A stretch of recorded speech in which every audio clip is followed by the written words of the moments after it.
Taxi Driver. But who the hell else are you talking to? Talking to me?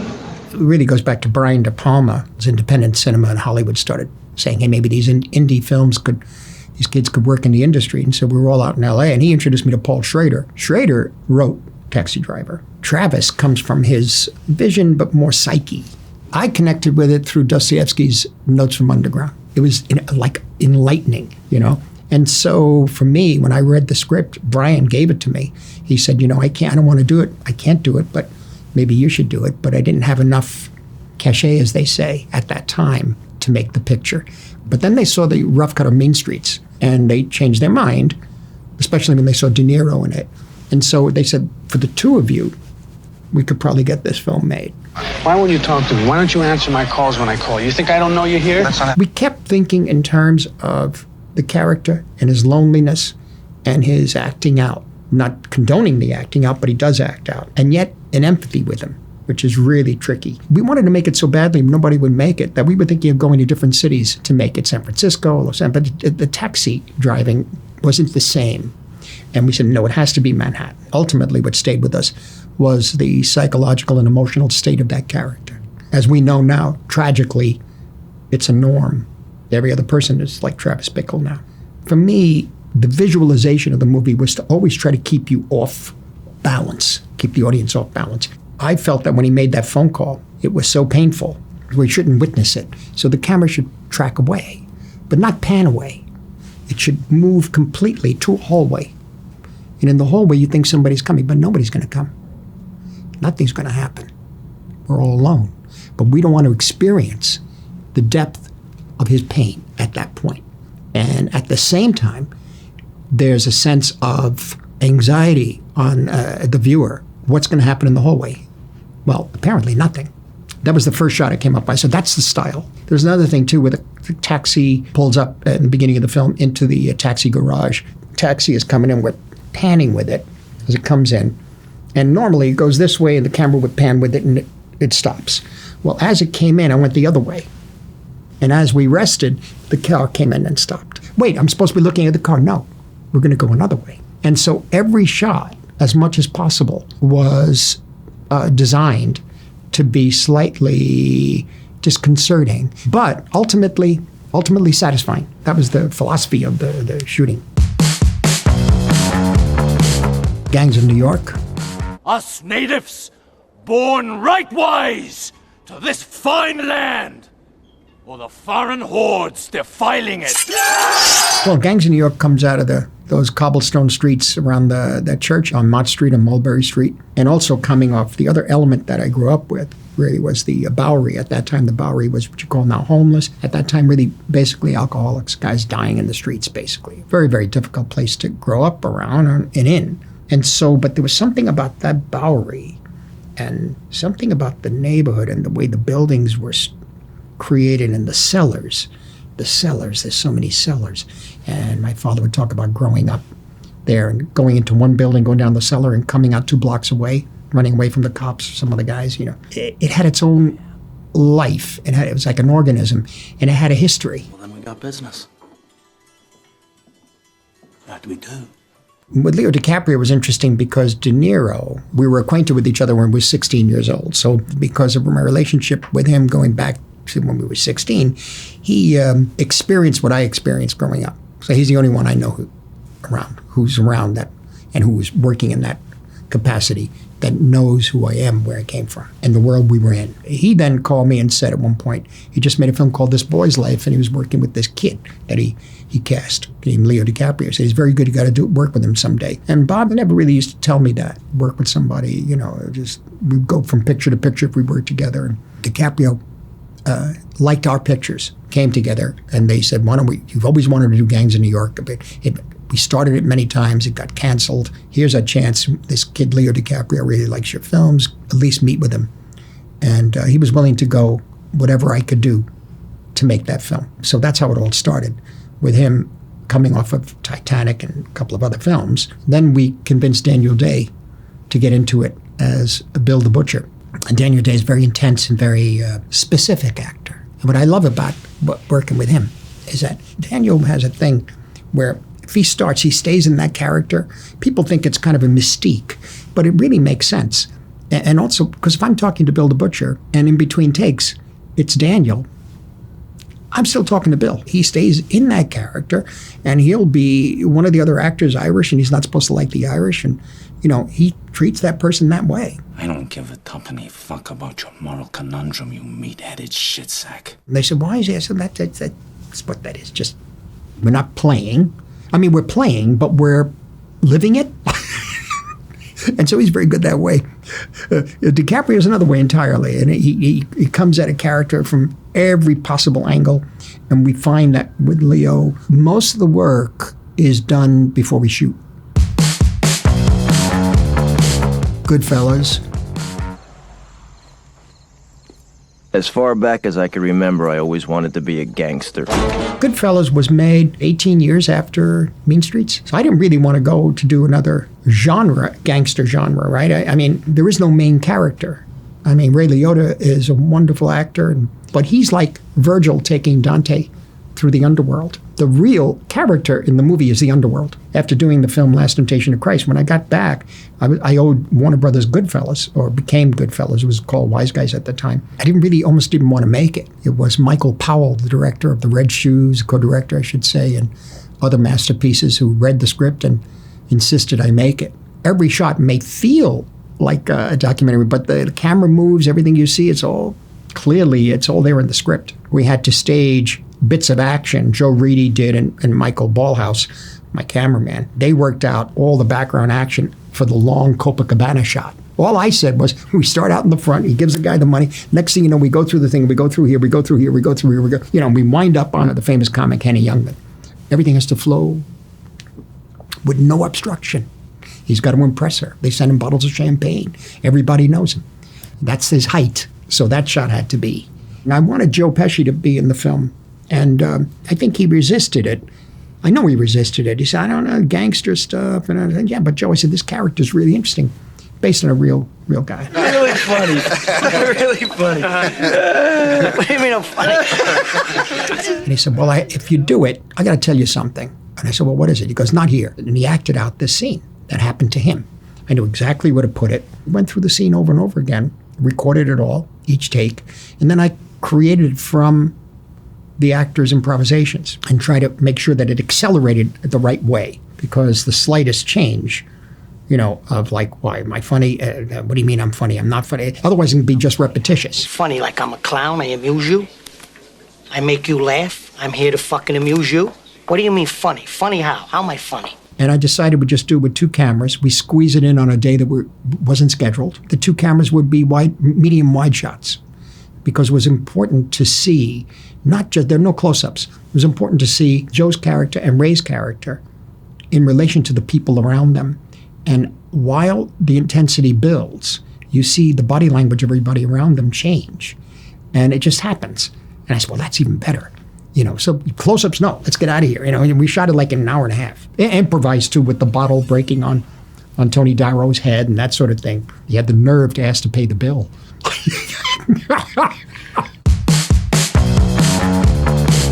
The Departed. Those guys you tuned up, they're connected down Providence. What they're gonna do is come back with some guys and kill you. I always wanted to work with Jack Nicholson, be in a film, and I offered him the part, and then he said, give me something to play. And he was right, because the way the script was, a Bill Monahan script, which is a very good script, but the character of Costello was still presented as your generic big shot gangster. He hears this young kid in town who just beat up somebody in a bar. He calls him in, checks him out, and then he says, come and talk to me. Because he looks at him and says, maybe I can use this kid. We've seen that scene many times in Westerns, in gangster films, because it's very truthful. That's what happens. You could do it in business, too. Suddenly you make a big hit with something and everybody calls you.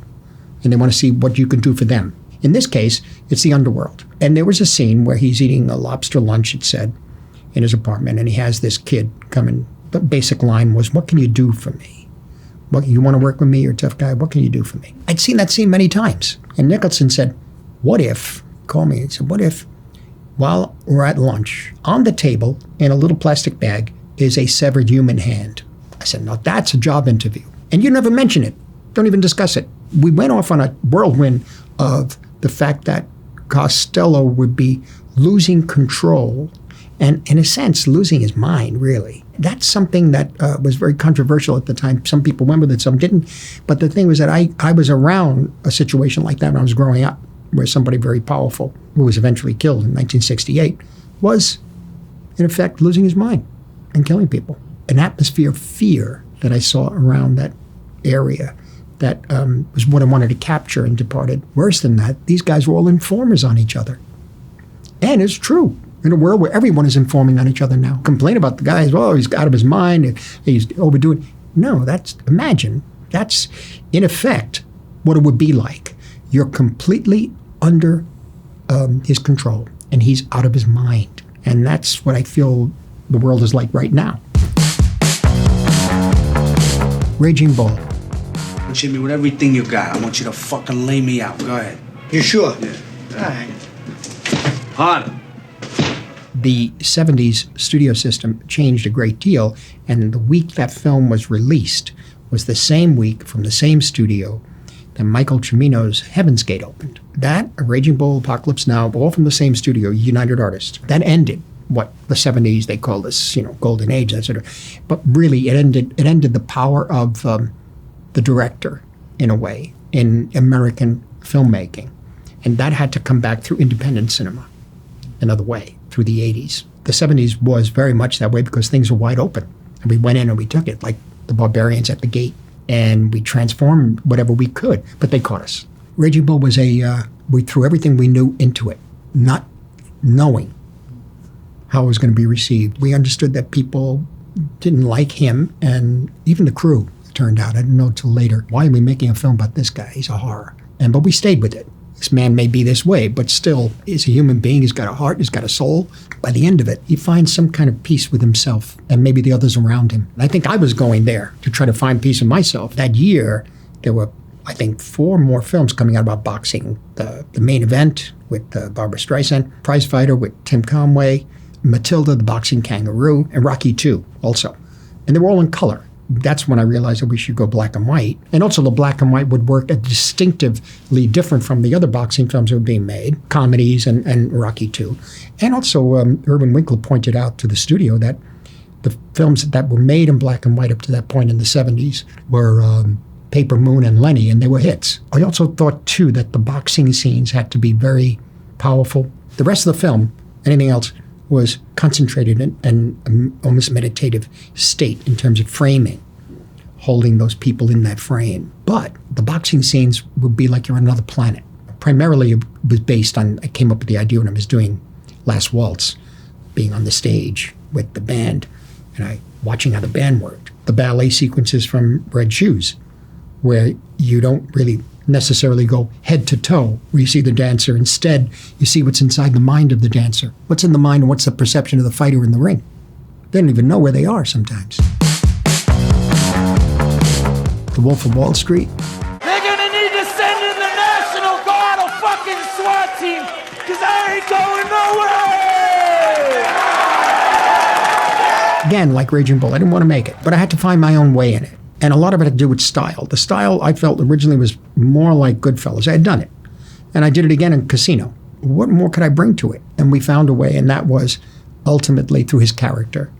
And the whole idea of untethered capitalism. This is the spirit of it. Anything goes because you're making money. Doesn't matter. Now, it's a little bit that way, too, in Casino, but Casino has organized crime. It's a different thing. This is organized another way. And so with that understanding, then I was able to play with the structure of it and make it right away. First 3 or 4 minutes of the film, you could see right away this is going to be something unexpected. Like every other shot, there's something shocking going on in a way, or supposedly shocking. In order to do that, you have to have somebody who's playing that part be prepared to do anything. And he did. I would provoke him, he'd provoke me, and we'd go further. If you read the book, we could have gone even further. Mean Streets. Hey, what's the matter with this kid, huh? Hey, there ain't nothing wrong with me, my friend. I'm feeling fine. Keep your mouth shut. Hey, you told me that in front of this asshole. I was living in the late 50s and to the early 60s down in my old neighborhood of what they used to call Little Italy, At that time, it really was Little Italy. Families were loving, but, it was the tenements, and it was not a really good place. And they were good people, but at the same time, it was steeped in a kind of organized crime. Mean Streets comes out of that violence, which I missed by chance, really. Now's the time. I was with these people in this car. I told my friend was with me, and we're in the back seat. And I said, it's 2 o'clock in the morning. This is nonsense. Let's go home. He said, yeah, okay, let's go home. The car drove off, and they got shot. It had to do with a lot of street power, so to speak, a sense of certain rules that the underworld works with. And a lot of it had to do with, am I my brother's keeper? It also reflects my father and his youngest brother. My father was one of 8 children. His youngest brother was always in jail, always in trouble. And my father was always trying to broker situations where he wouldn't get killed. Here's about $30. It's all he's got on him, Michael. Where's the rest? Yeah, where's the rest? The extent to which one is your real brother or one is such a close friend that you put yourself on the line is something that's really important to me in terms of how you live a life and try to live a good moral life, but you're in a world that is completely corrupt. You don't make up for your sins in the church. You do it in the streets. You do it at home. And that's the essence of Mean Streets. That's what I talk about in the beginning. You can go to church all you want, but the real acting out of your morality is outside the church. It's outside the building of the church. It's in the home. It's with your friends and that. All the rest is an illusion. I was 5 years old in New York. It was the late 40s. We had a television, 16-inch. On Friday nights, there was an Italian film shown for the Italian-American community. And my grandparents would come over, and they didn't speak English, only Sicilian.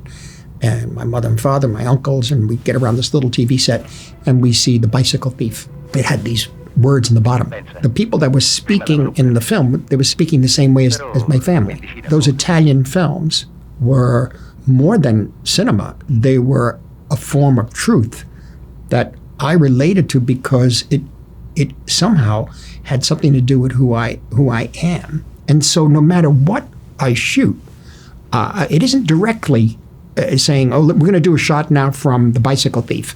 No, it's the emotional and psychological impact of experiencing that film when I was 5 or 6 in the room with these people who lived it. The Irishman. I don't know. It sounds funny. It stops, it starts, it loses power.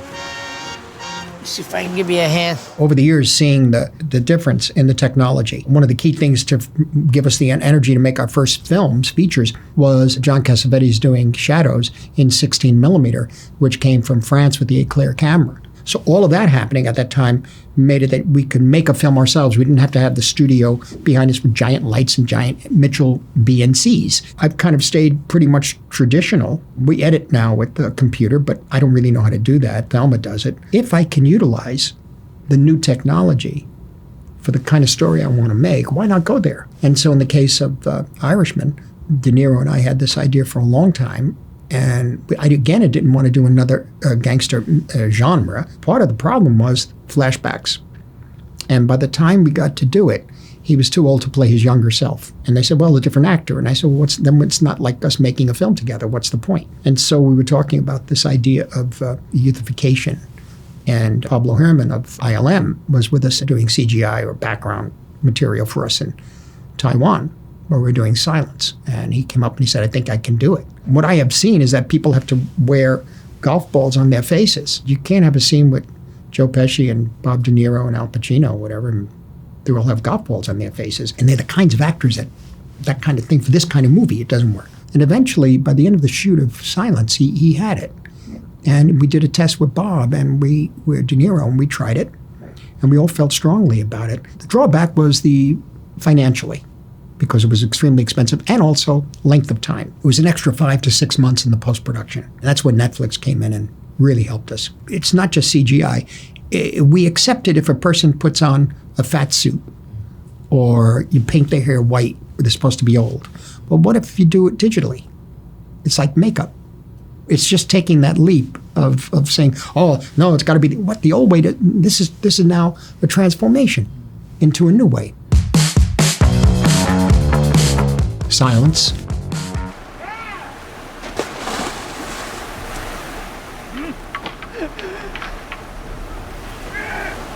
things that happened when I was making Last Temptation that took me only up to a certain point. I found myself wanting more, and I found it in silence. And when I read the book, I was in Japan, actually. It was 1989, and I tried to write a version of the script with my friend Jay Cox by 1990, 92, but I didn't get it. And it took me years, another 10, 12 years, to live a life and experience with different exploration, making kundun, for example, on the Dalai Lama, all of these things. And finally, by around 2006, 2007, I was able to put the script together. I felt that we could do it. Too many technical business problems. It almost made it impossible to get made, but eventually it did. Ang Lee's group helped us to shoot in Taiwan, a special experience for the entire crew making the film. The locations, the people, the scenes themselves, what the Japanese actors. I mean, it was really a kind of spiritual journey. Killers of the Flower Moon. Their time is over. It's taken 6 years. We didn't intend to take it 6 years, but I was making The Irishman, and then there was COVID. I was given the book and read the book, and I was very excited by that. I didn't quite know how to go about it. Eric Roth and I went through a process of a few years of pulling the script together and the story, and there were some wonderful things in it. We got it to a point where we said, let's sit down and read this thing. I got some friends, and we sat down. Leo was there, Eric. It was good, but there was something about it that I felt we've been there before, and that was the idea of a police procedural.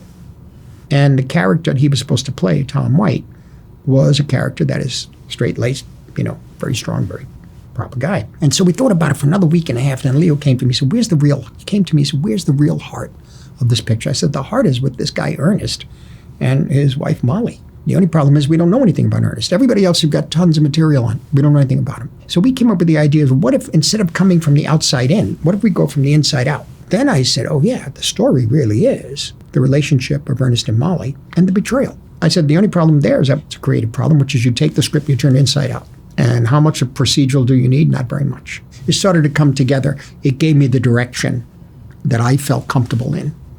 The other way I've seen that kind of movies, I enjoy doing it. Imagine doing horses and running and Western tropes, in a way they call it. I would love that, but I've seen it, and they did it so much better. Everybody else does it better. So here, though, you're in the house, and there's a husband and wife, and this guy is dodgy. He's being manipulated by this sort of angel of death, his uncle.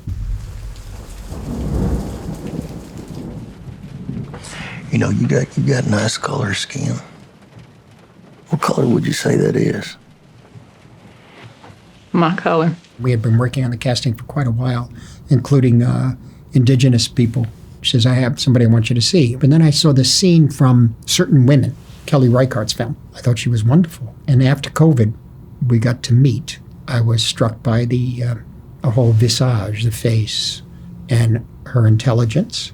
One could see that there's a lot going on in her face, but her not doing very much, which is perfect for film acting. Also, the intelligence and level of understanding and coming from indigenous people and being an activist, we could learn from her, which is what we did. And we all worked together, myself, her, and Leo, very, very closely.